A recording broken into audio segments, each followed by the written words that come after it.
Assalamualaikum warahmatullahi wabarakatuh. Hai, kita jumpa lagi. Hari ini kita akan belajar bersama lagi. Sebelumnya, kita awali dulu dengan berdoa ya. Marilah kita awali pelajaran hari ini dengan membaca basmalah bersama-sama.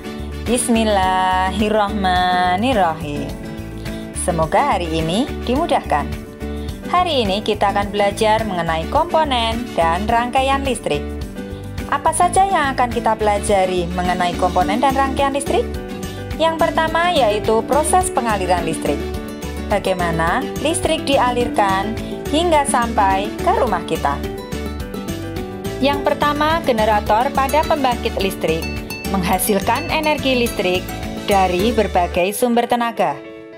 Kemudian disalurkan ke jaringan listrik tegangan tinggi melalui menara-menara. Selanjutnya ke gardu penerima dan baru disalurkan ke rumah kita. Komponen listrik terdiri dari yang pertama, sumber energi listrik. Sumber energi listrik adalah segala sesuatu yang bisa menghasilkan listrik. Contohnya generator, aki, baterai, panel surya, dan lain-lain. Fungsinya sebagai penghasil energi listrik. Yang kedua adalah kabel. Kabel berfungsi untuk menghantarkan arus listrik. Kabel terdiri dari bahan isolator dan konduktor. Bahan konduktornya biasanya berupa tembaga. Yang ketiga adalah stop kontak. Berfungsi sebagai alat untuk mendapatkan arus listrik di rumah. Yang keempat, steker.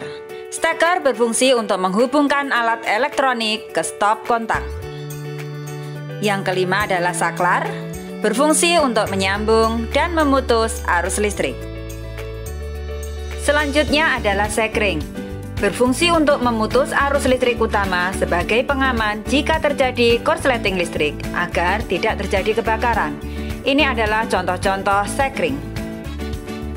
Selanjutnya, mari kita pelajari apa saja komponen senter. Komponen senter terdiri dari yang pertama adalah baterai, yang kedua lampu reflektor, yang ketiga saklar, dan yang keempat adalah lempengan logam. Selanjutnya, apa saja fungsi setiap komponennya?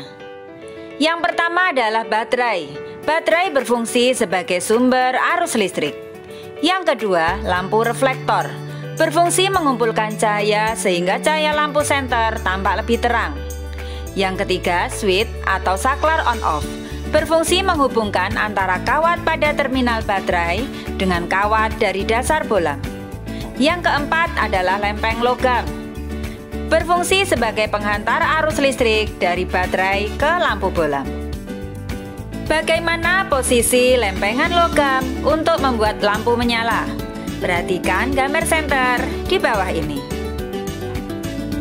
Dalam suatu rangkaian elektronik yang terdapat lampu dan sumber tegangan di dalamnya, rangkaian harus dipasang sebagai rangkaian tertutup supaya lampu menyala.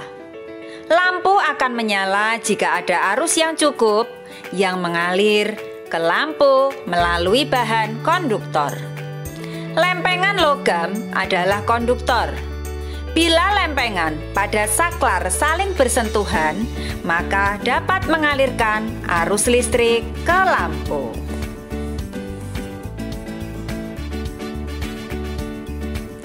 Apa komponen yang sebaiknya digunakan untuk mengganti lempengan logam tersebut yang biasanya terdapat pada rangkaian lampu di rumah?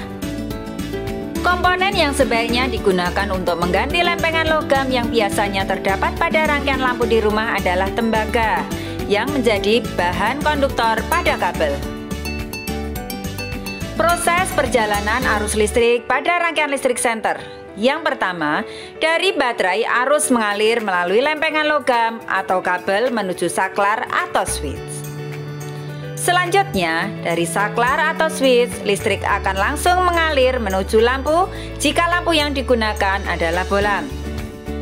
atau menuju resistor, kemudian menuju ke lampu jika lampu yang digunakan pada senter adalah LED. Selanjutnya dari lampu, listrik akan kembali mengalir ke baterai. Selanjutnya kita pelajari macam-macam rangkaian listrik. 1. Rangkaian seri adalah rangkaian listrik yang disusun berderet atau tanpa cabang. Contoh penggunaannya pada senter dan lampu taman. Perhatikan gambar rangkaian seri berikut. Berikutnya adalah rangkaian paralel. Adalah rangkaian listrik yang disusun sejajar atau bercabang. Perhatikan gambar. Contoh penggunaan rangkaian paralel yaitu lampu di ruang-ruang rumah dan lampu lalu lintas. Yang ketiga adalah rangkaian campuran, yaitu rangkaian listrik yang terdiri dari rangkaian seri dan rangkaian paralel. Perhatikan gambar. Pada rangkaian campuran, dalam satu rangkaian terdapat rangkaian seri dan paralel. Contoh penggunaannya pada lampu hias atau lampu tumbler kelap-kelip. Sekarang kita lihat perbedaan rangkaian seri dan paralel. Ini gambar rangkaian seri dan ini gambar rangkaian paralel. Perhatikan baik-baik. Perbedaan rangkaian seri dan rangkaian paralel. Yang pertama mengenai nyala lampu. Nyala lampu rangkaian seri lebih redup, sedangkan rangkaian paralel lebih terang. Yang kedua, hambatan listrik.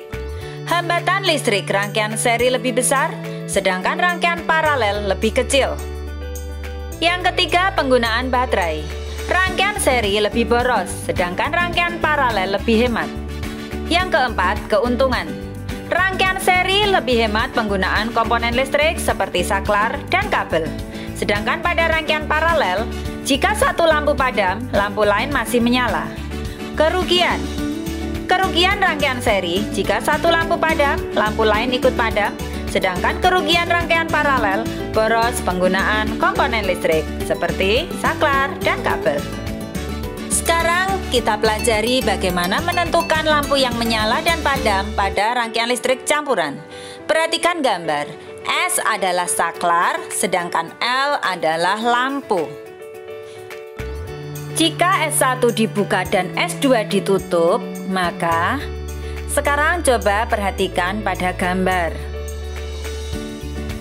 S1 dibuka, saklarnya terbuka sehingga rangkaiannya terbuka, arus listrik tidak bisa mengalir. Sedangkan jika S2 ditutup, saklarnya ditutup, berarti rangkaiannya tertutup, arus listrik bisa mengalir. Kita perhatikan pada gambar. S1 dibuka, S2 ditutup. Ingat, arus listrik mengalir dari kutub positif ke kutub negatif. Perhatikan pada baterai. Kita lihat ya, arus listrik mengalir dari kutub positif menuju saklar 2. Saklar 2 tertutup, artinya arus listrik bisa mengalir. Lanjut ke lampu 1, lampu 2, lampu 3, hingga sampai ke kutub negatif. Sehingga lampu 1, lampu 2, lampu 3 akan menyala. Selanjutnya, arus listrik yang mengalir menuju S1. Perhatikan pada gambar. Arus listrik dari kutub positif mengalir menuju lampu 4, lampu 5, sampai ke saklar 1. Karena saklar 1 terbuka, arus listrik tidak mengalir, sehingga lampu 4, lampu 5 padam. Jika S1 dibuka dan S2 ditutup, maka lampu 1, lampu 2, lampu 3 menyala, lampu 4, lampu 5 padam. Sekarang kita tentukan lampu yang menyala dan padam pada rangkaian listrik campuran di bawah ini. Jika S1 ditutup dan S2 dibuka. S1 ditutup, S2 dibuka.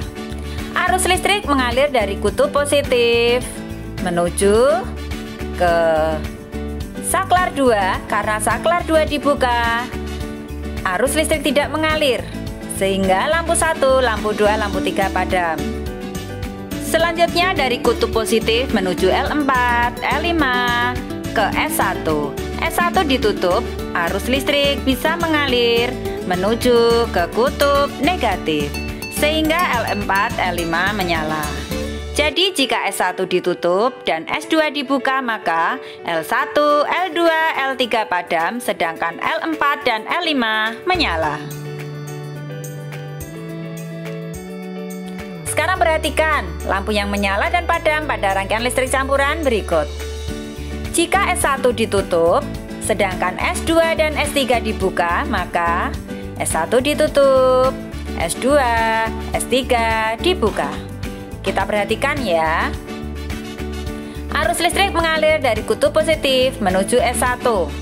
Karena tertutup, bisa mengalir menuju ke kutub negatif, sehingga lampu 1 akan menyala. Selanjutnya, menuju ke S2. Karena S2 dibuka, arus listrik tidak bisa mengalir. Lampu 2 akan padam. Kita lanjutkan menuju ke saklar 3. Karena terbuka, arus listrik tidak mengalir, sehingga lampu 3 dan lampu 4 padam. Jika S1 ditutup, sedangkan S2 dan S3 dibuka, maka L1 menyala, sedangkan L2, L3, L4 akan padam. Perhatikan gambar berikut. Jika S1 dan S2 ditutup, sedangkan S3 dibuka, S1, S2 ditutup, S3 dibuka. Arus mengalir dari kutub positif, S1 tertutup sampai ke kutub negatif, L1 akan menyala. Arus mengalir dari kutub positif ke S2 karena tertutup ke lampu 2 sampai ke kutub negatif, lampu 2 menyala. Selanjutnya menuju ke S3. S3 dibuka, arus listrik tidak mengalir, sehingga L3, L4 akan padam. Jika S1 dan S2 ditutup sedangkan S3 dibuka, maka L1, L2 menyala, L3, L4 akan padam. Sekarang perhatikan gambar.